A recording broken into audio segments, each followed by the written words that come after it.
Om Arunachala Ramanam. Saudações, amada Sangha. Chegou-nos uma questão lá nos comentários do nosso canal no YouTube que versa o seguinte: após o contato mais próximo com esse conhecimento, sinto o ego agir mais violenta e sorrateiramente. Realmente, parece um organismo vivo que reage a qualquer percepção de que vai ser escanteado. Poderiam nos falar sobre isso? Muito bem, é um tema interessante. E a gente já vai direto ao ponto afirmando que o ego não é exatamente uma entidade. É mais uma quimera ou fantasmagoria. Mas a resistência é sentida de forma muito proeminente e não pode ser negada. Sentimos assim que é um tema muito pertinente mesmo e agradecemos a questão. A verdade é que nossos vasanas ou tendências latentes são extraordinariamente sorrateiros. Isso porque estão inclinados ao aspecto mais básico e fundamental da vida, o princípio de prazer. Todos nós somos orientados para o prazer e o conforto. Praticamente todos os movimentos que fazemos ao longo do dia são dedicados a isto. Mesmo aqueles movimentos ou atividades que não são prazerosos, mas ainda assim são executados com a perspectiva de obter-se um prazer vindouro através deles. O ego é uma casca simbólica que nos permite a interação com o mundo e nele a obtenção de mais e mais prazer e conforto. Nós levamos um tempo considerável para elaborar e construir esta, digamos, ego-casca.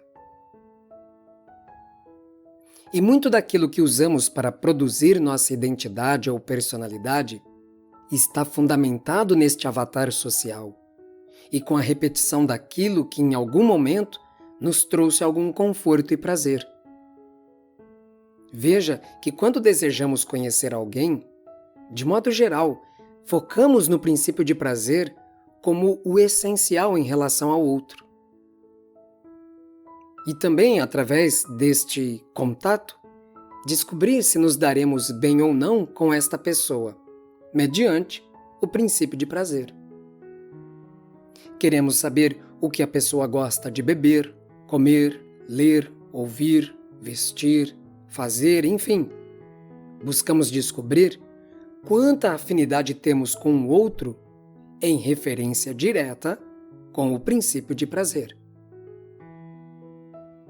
Os ensinamentos não duais, em verdade toda a classe de yoga, uma vez contactados, geralmente produzem alguma reatividade e resistência interna, justamente porque colocam em xeque esta busca pela identificação a partir dos interesses que constroem a personalidade ou identidade fictícia. Veja, se tudo aquilo que nos define enquanto sujeitos sociais está fundamentado na procura e aquisição de conforto e prazer, baseado nas experiências com os objetos dos sentidos, é apresentado como uma falha cognitiva, uma quimera, uma falácia, a própria causa do engano e sofrimento, não é de se esperar que esta mesma noção falaciosa que compõe o ego se levante em motim contra o ensinamento? Mas não devemos pensar que seja alguma coisa externa ao nosso self. Não é algo como um encosto, apesar de que isto possa ser apresentado sob esta veste metafórica. Também podemos chamá-la de natureza adquirida, que é toda feita de hábitos, essencialmente de hábitos.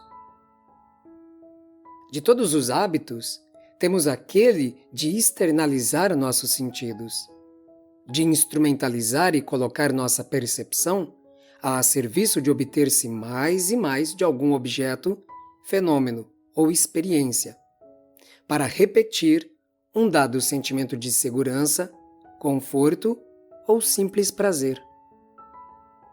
Esta repetição, quase que ou totalmente automática e mecânica, é o que dá o sentido de vagar ou devir.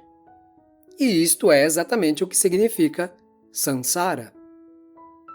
Um vagar em demanda daquilo que proporciona repetido deleite e a sensação, mesmo que efêmera, de conforto e segurança. O velho conhecido. Esses hábitos ou comportamentos frequentes moldam na argila das experiências a sensação de eu.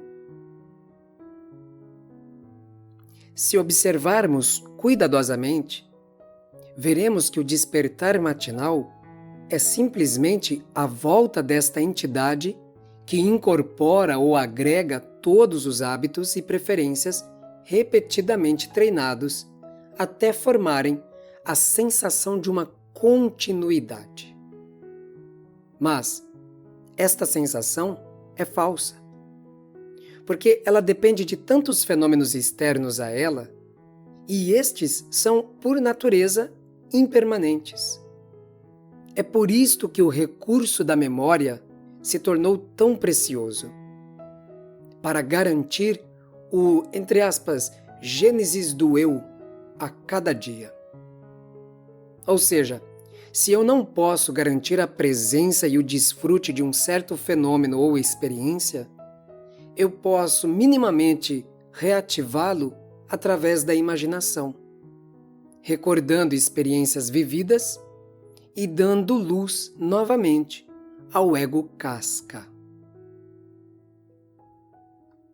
A resistência interna aos ensinamentos dos grandes rishis é justamente porque eles nos orientam a não nos abandonar neste samsara ou cobiçoso vagar. De outro modo, nos inspirando a viver ativamente cônscios da própria consciência e do momento presente. Isto gera, naturalmente, uma certa descaracterização positiva, porque abre caminho para um gozo autêntico. Deste modo, é sempre importante frisar que o Atma Vichara não é mera negação ou supressão do desejo e do prazer. O princípio de prazer não deixa a jiva ou ser encarnado mesmo após a liberação. O que ocorre é que este gozo está dissociado dos hábitos comportamentais e mentais. Não serve como recurso para a construção de um ego, já que é o gozo impessoal ou universal.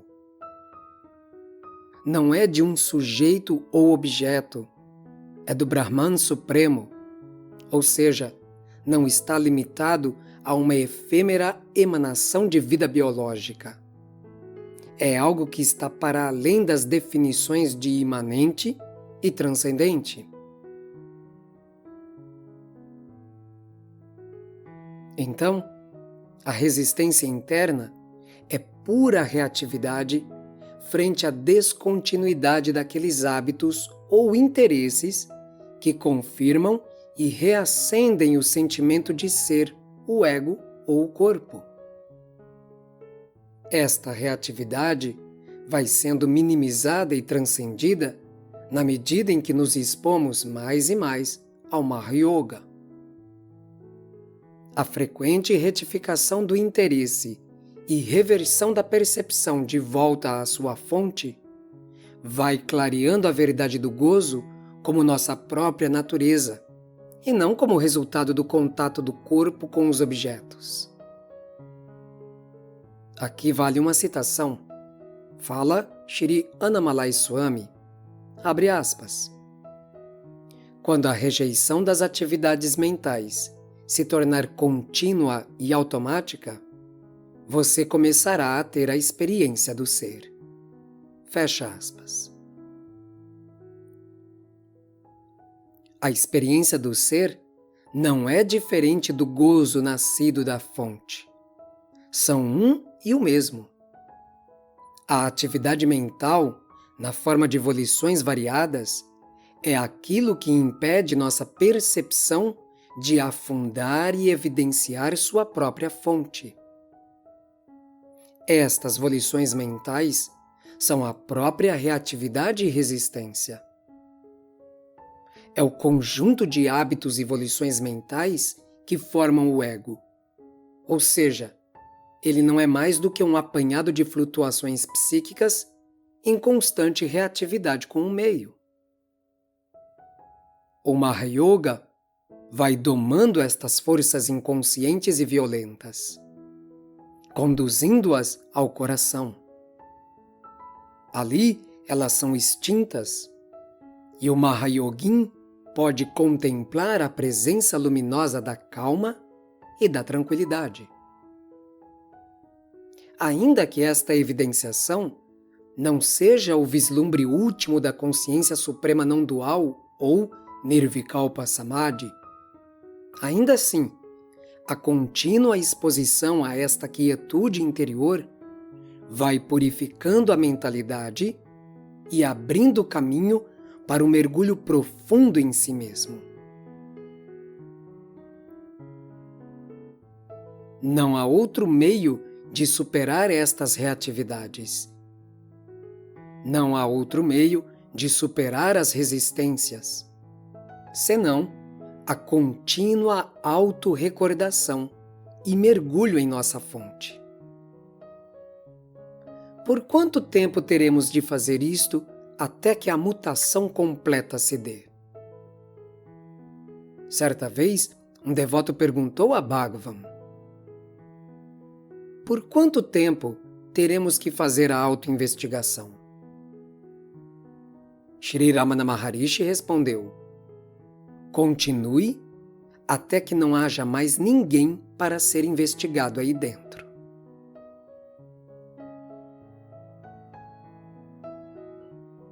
Muito bem. A bem da verdade, não há como o devoto saber de si para consigo mesmo o quão longe ele foi no seu sadhana. É impossível ao devoto saber quanto mais ele precisará dedicar-se ao Atma Vichara. O rompimento com o engano, o que também podemos dizer que é uma mutação, segundo os apontamentos de Bhagavan, pode acontecer de uma hora para outra sem sintomas a serem identificados. Não há uma certa linearidade progressiva. Não há desenvolvimento para o ser. Isto seria um despropósito e contradição.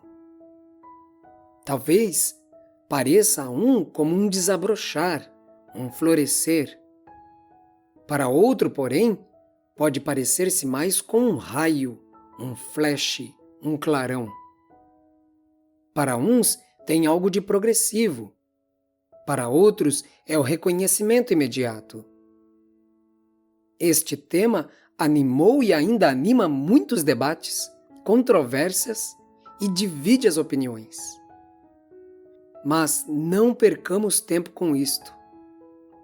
A verdade é que o que deve ser feito só funciona com comprometimento espiritual verdadeiro. Quando uma camada muito profunda de vasanas for removida, pode ser que um verdadeiro enxame infernal de pensamento surja. Mantemos a prática o quanto pudermos. E se for necessário aplicarmos recursos outros, mais periféricos, para conter o vazamento, tal como o japa, o uso de mantras, ou kriya pranayama, o controle respiratório, assim o faremos. Prosseguimos com disciplina e constância, pois este é o sentido de abhyasa, e este também é o seu significado objetivo e empírico. A única forma de vencer as resistências. Compreendendo que a prática não visa melhorar nada, apenas revelar a paz indeclinável em nossas profundezas, aquilo que somos em verdade. Talvez o conselho mais justo a ser dado em cima deste tema é: confie nos ensinamentos do Mestre, pois a confiança nos ensinamentos do Mestre é essencial. Abençoado seja o nosso sadhana. Om Namo Bhagavate Shri Ramanaya.